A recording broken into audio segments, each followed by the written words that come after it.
नमस्कार दोस्तों, स्वागत है आप सभी लोगों का एक बार फिर से हमारे आचार्य जागेंद्र मिश्रा चैनल पर। 31 मई निर्जला एकादशी के दिन गाय माता को चुपचाप बस ये एक चीज़ खिला देना, 7 पीढ़ी तक बैंक बैलेंस बढ़ता जाएगा, दुख दूर होंगे, सुख पास आएगा। दोस्तों, ज्येष्ठ मास के शुक्ल पक्ष की एकादशी को निर्जला एकादशी कहा जाता है और जैसे कि नाम से ही पता चलता है कि निर्जला मतलब बिना जल के, मतलब पूरी तरह से निर्जल रहकर, निराहार रहकर ये व्रत किया जाता है। और ज्येष्ठ मास की तपती गर्मी में निर्जल रहना एक तपस्या के समान है। इसलिए इस एकादशी का व्रत सभी एकादशियों में सबसे श्रेष्ठ माना गया है। इस एकादशी को भीमसेनी एकादशी भी कहा जाता है, क्योंकि महर्षि वेदव्यास जी के अनुसार भीमसेन ने इस व्रत को धारण किया था। मान्यता है कि इस एकादशी का व्रत रखने से वर्ष भर की एकादशी का संपूर्ण फल आपको प्राप्त हो जाता है। दोस्तों, निर्जला एकादशी में एकादशी के सूर्योदय से लेकर द्वादशी के सूर्योदय तक बिल्कुल भी जल ग्रहण न करने का विधान है। इसलिए इस एकादशी को निर्जला एकादशी कहा जाता है। इस दिन निर्जल रहकर, मतलब ज्येष्ठ मास की तपती गर्मी में पूरी तरह से निर्जल रहकर, निराहार रहकर भगवान श्री हर विष्णु जी की पूजा करने से और मंत्रों का जाप करने से वर्ष भर की जो 24 एकादशी होती है उनका संपूर्ण फल आपको प्राप्त हो जाता है और भक्तों के मन की समस्त मनोकामनाएं भी पूर्ण होती है। लंबी आयु की प्राप्ति होती है और मोक्ष की प्राप्ति होती है। तो ये एकादशी बहुत महत्वपूर्ण होती है। ज्येष्ठ मास के शुक्ल पक्ष में इस एकादशी को व्रत रखा जाता है। दोस्तों, इस वीडियो में बताएंगे कि ये एकादशी व्रत कब है दोस्तों, और साथ ही ये भी बताएंगे कि गाय को ऐसी कौन सी इस दिन एक चीज़ खिला दें तो आपकी आने वाली 7 पीढ़ी तक गरीबी की मार न झेलनी पड़े और सुख समृद्धि बरसे। दोस्तों, इस बार की यह जो निर्जला एकादशी है, ये ज्येष्ठ मास की जो शुक्ल पक्ष की एकादशी पड़ रही है, ये 31 मई दिन बुधवार को पड़ रही है।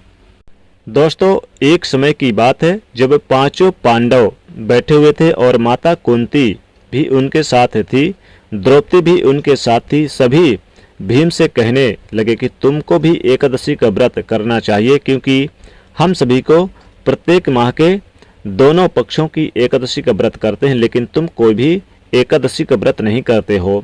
कम से कम पूरे महीने में तुमको व्रत नहीं कर सकते तो कम से कम एक बार, यानी कि महीने की जो एक बार की एकादशी आती है उसका व्रत अवश्य करना चाहिए। लेकिन भीमसेन क्या करे, वह भूखा नहीं रह पाता, इस कारण से वह एकादशी का व्रत नहीं कर पाता। एक समय की बात है, महर्षि वेदव्यास जी का 5 पांडवों के निवास स्थान पर आगमन हुआ। 5 पांडव ने उनको प्रणाम किया तथा उनसे पूछा कि महाराज, आप सकुशल हैं, आप कैसे हैं, उनका हालचाल पूछा। उसके बाद भीमसेन ने वेदव्यास जी को प्रणाम किया। वेदव्यास जी को प्रणाम करके भीमसेन ने उनसे प्रश्न करते हुए कहते हैं कि गुरुवर, हे महाराज, ये सभी मुझसे कहते हैं कि मैं एकादशी का व्रत करूं, लेकिन मैं भूखा नहीं रह पाता, मैं भूख सहन नहीं कर पाता हूँ, इस कारण से कोई भी एकादशी का व्रत नहीं कर पाता हूँ। कृपा करके मेरे लिए कोई अति उत्तम ऐसा उपाय बताइए जिससे मैं संपूर्ण वर्ष की एकादशी का व्रत फल प्राप्त कर सकूं। महर्षि वेदव्यास जी ने कहा कि ज्येष्ठ मास के शुक्ल पक्ष की निर्जला एकादशी का व्रत तुम करो। इस व्रत को करने से पूरे वर्ष में जो 24 एकादशी आती है उन सभी का पुण्य फल प्राप्त हो जाएगा। यानी कि पूरे वर्ष की जो एकादशी है अगर नहीं कर पाते हो और केवल ज्येष्ठ मास के शुक्ल पक्ष की निर्जला एकादशी का व्रत कर लोगे तो तुम्हें संपूर्ण वर्ष की एकादशी का पुण्य फल प्राप्त हो जाएगा। साथ ही यदि आप पूरे वर्ष की एकादशी का व्रत करते हैं तो उन एकादशी में यदि आप कोई भी गलती करते हैं, जैसे कि एकादशी के दिन गलती से आप भोजन कर लेते हैं, गलती से आप अन्न खा लेते हैं या फिर गलती से एकादशी का व्रत टूट जाता है, ऐसी स्थिति में यदि आप ज्येष्ठ मास के शुक्ल पक्ष की निर्जला एकादशी का व्रत करेंगे तो आपको संपूर्ण वर्ष की एकादशी की गलतियों का प्रायश्चित हो जाएगा। यानी जो भी दोष होगा, पाप होगा, वह सब समाप्त हो जाएगा और सभी एकादशियों का फल आपको प्राप्त हो जाएगा। भीमसेन ने वेदव्यास जी को प्रणाम किया और उनसे पूछा कि महाराज, आप कृपा करके मुझे इस एकादशी व्रत का किस प्रकार से करना है, कैसे करना है, ये संपूर्ण विधि मुझे बताइए। तब महर्षि वेदव्यास जी कहते हैं कि ये भीमसेन, तुम ज्येष्ठ माह की शुक्ल पक्षी एकादशी के सूर्योदय से लेकर द्वादशी के सूर्योदय तक निरंतर अन्न जल फल फलाहार ये कुछ भी त्याग कर देना। यानी कि इस एकादशी में जल बिल्कुल नहीं पीना और इस दिन बिना जल के निर्जल निराहार बिना फलाहार करके तुम इस व्रत का पालन करना तथा पूरे दिन संयमित रूप से एकादशी के दिन अधिक से अधिक जो है जल का दान करना, मीठा जल इस दिन दान करना और जल कलश का दान करना और अगले दिन द्वादशी तथा जब सूर्योदय हो जाए इसमें इस व्रत का पालन तुमको करना चाहिए। निर्जल एकादशी का यानी कि व्रत का जो पालन किया जाता है वह अगले दिन यानी कि किया जाता है तुलसी पत्र के माध्यम से किया जाता है, क्योंकि यह निर्जल व्रत है। यह व्रत खोलेंगे तो तुलसी और जल से ही खोलेंगे। दोस्तों, इस बार की ये जो निर्जला एकादशी है ये 31वें दिन बुधवार को है और पारण का जो समय रहेगा वो 1 जून को सुबह सूर्योदय से लेकर के सुबह 9 बजे तक रहेगा। इसमें आप पारण कर सकते हैं। दोस्तों, इस बार की निर्जला एकादशी पर कई दिव्य और दुर्लभ शुभ संयोग बन रहे हैं। इस दिन आप सूर्योदय से पहले उठकर नहा धोकर आप स्वच्छ वस्त्र धारण कर लें, पीले वस्त्र धारण कर लें। इस दिन काले नीले भूलकर भी आप वस्त्र ना पहने। नीले यानी इस दिन आप पीले वस्त्र धारण करके फिर आप भगवान विष्णु और माता लक्ष्मी की पूजा करें।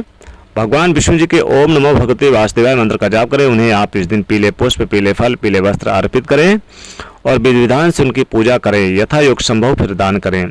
दोस्तों, फिर व्रत का संकल्प लें। दोस्तों, इसके बाद आप इस दिन गाय को ये चीज़ खिला दे जरूर, क्योंकि इससे माता लक्ष्मी जी प्रसन्न होती हैं और गाय माता भी प्रसन्न होती है। दोस्तों, पूजा पाठ करने के बाद फिर आप आटा ले लें। आटे को शुद्ध जल से अच्छी तरह से मढ़ लें, गोंद लें और फिर आप इसकी एक रोटी तैयार कर लें।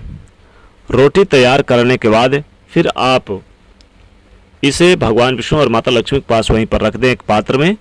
और फिर आप भगवान विष्णु जी को जो इस दिन भोग लगाया है आपने, जैसे कि इस दिन आपने गुड़ घी का भोग लगाया है, थोड़ी सी मिश्री भी रख लें। तुलसी का पत्र जरूर भगवान विष्णु जी को अर्पित करें, क्योंकि बगैर तुलसी की पूजा पूरी नहीं मानी जाती है। तो तुलसी पत्र जरूर अर्पित करें। और फिर आप चाहें तो एक तुलसी का दल भी इस रोटी में रख लें। तो थोड़ी सी घी, थोड़ी सी हल्दी रख लें, थोड़ी सी मिश्री रख लें और फिर आप एक तुलसी का दल रख के फिर आप ले जाकर गौ माता को चुपचाप खिला दें। दोस्तों, गौ माता को खिलाते समय आप अपनी मनोकामना जरूर बोले, परिक्रमा करें और जो भी आपकी मनोकामना है, धन प्राप्ति के लिए मनोकामना है, नौकरी बिजनेस व्यापार के लिए मनोकामना है, सभी मनोकामनाओं की पूर्ति होगी।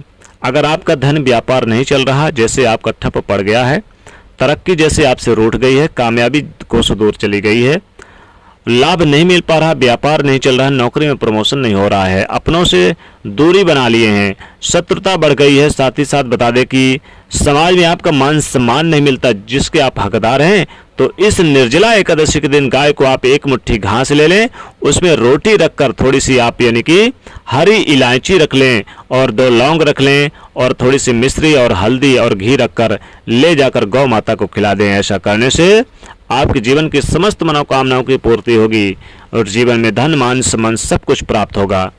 दोस्तों, निर्जला एकादशी के दिन इस बार कई सारे दिव्य और दुर्लभ शुभ संयोग बन रहे हैं। 500 साल में ये पहली बार ऐसा अद्भुत शुभ संयोग आया है निर्जला एकादशी के दिन, जिससे कि अब गरीबों को भी चमक जाएगी किस्मत, बन जाएंगे अमीर। दोस्तों, बता दें कि इस बार निर्जला एकादशी के दिन सर्वार सिद्धियोग, अमृत सिद्धियोग का निर्माण हो रहा है। एकादशी के दिन गाय को सबसे पहली रोटी जरूर खिलाना चाहिए। सबसे पहली रोटी खिलाने से भगवान विष्णु और माता लक्ष्मी जी अत्यंत प्रसन्न होती हैं, क्योंकि गाय में सभी देवी देवताओं का वास होता है।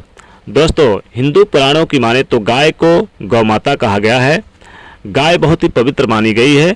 गाय अगर एकादशी के दिन अपने द्वार पर आए आपके, तो निश्चित तौर पर से आप कुछ न कुछ जरूर खिलाएं, रोटी खिलाएं या फिर जो भी आपके घर में अन्न है उसे जरूर खिलाएं, लेकिन स्वच्छ और साफ सुथरा ही खाना खिलाएं। गाय में सभी देवी देवताओं का वास होता है। साथ ही दोस्तों, इस दिन गुड़, तिल और घी से बने लड्डू जरूर आप गाय को खिलाएं और इस दिन जल जरूर पिलाएं गाय को, क्योंकि दोस्तों इस दिन जल पिलाने से बहुत ही पुण्य की प्राप्ति होती है। दोस्तों, जीवन के जो अशुभ दोष हैं वो भी नष्ट हो जाते हैं। तो इस प्रकार से ये उपाय जरूर करें, बहुत ही लाभकारी और बहुत ही विशेष फलकारी उपाय है। दोस्तों जानकारी अच्छी लगी हो तो वीडियो को लाइक करिएगा, दोस्तों को शेयर करिए और चैनल को सब्सक्राइब कर लीजिएगा। जय माँ लक्ष्मी।